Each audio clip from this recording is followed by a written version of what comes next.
สวัสดีครับมื้อนี้ก็สิมาพากินตำรวมมีนี่ครับปลาหมึกมีหมูย่อมีขาไก่มีลูกชิ้นมีหอยแครงมีหลายอย่างครับ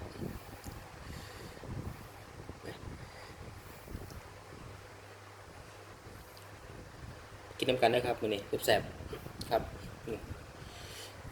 ครับมากินน้ำกันครับมาเอาเลยนะเริ่มแล้วปลาหมึกก่อนเลยปลาหมึกไข่นี่ไข่เต็มท้องเลยแซ่บ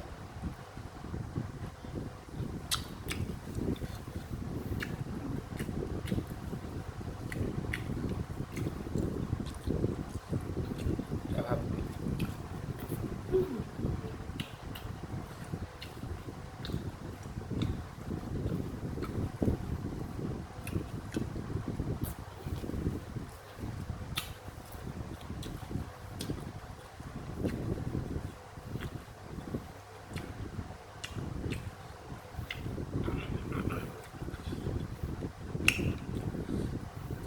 ไปเดินตลาดสายใต้มา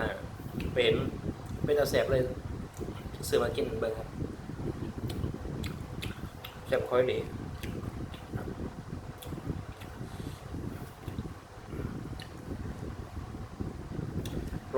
140ครับจานเนี้ยหมดเนี่ย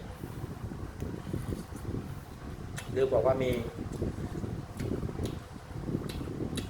ปลาแซลมอนด้วย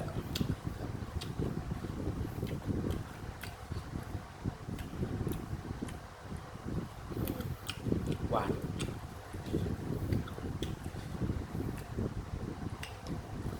มาช่วยหน่อย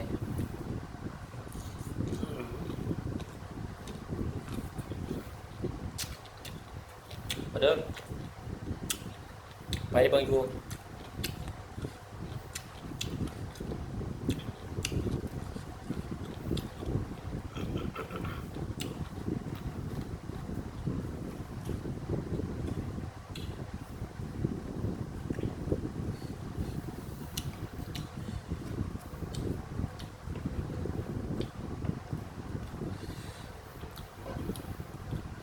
มาครับ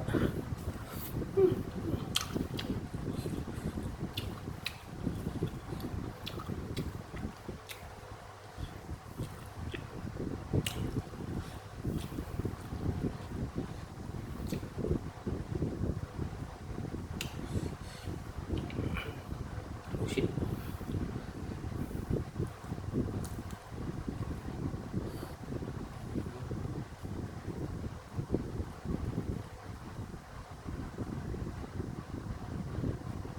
แข็ง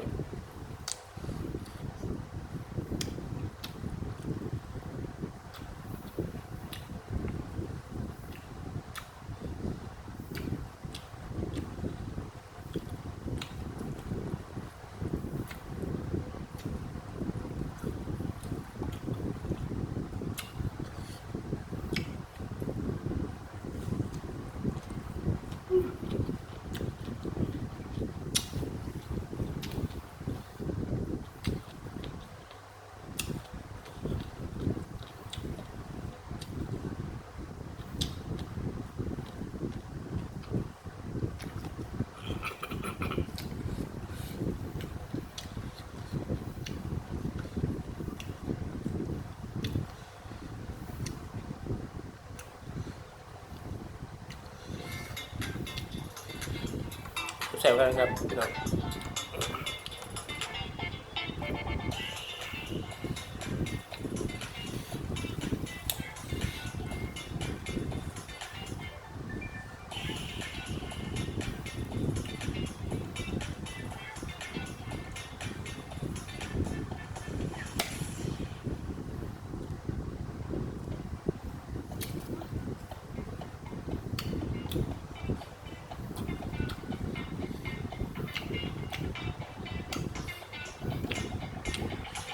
งก็มีครับเหลือแต่หัวเอากินตัวไปแล้ว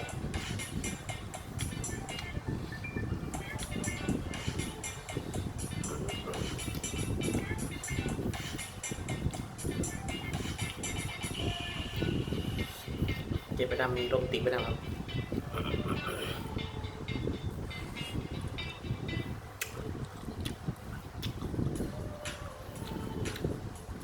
ตัวมะนาว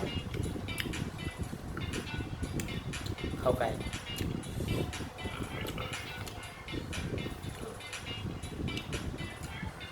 แกล้ง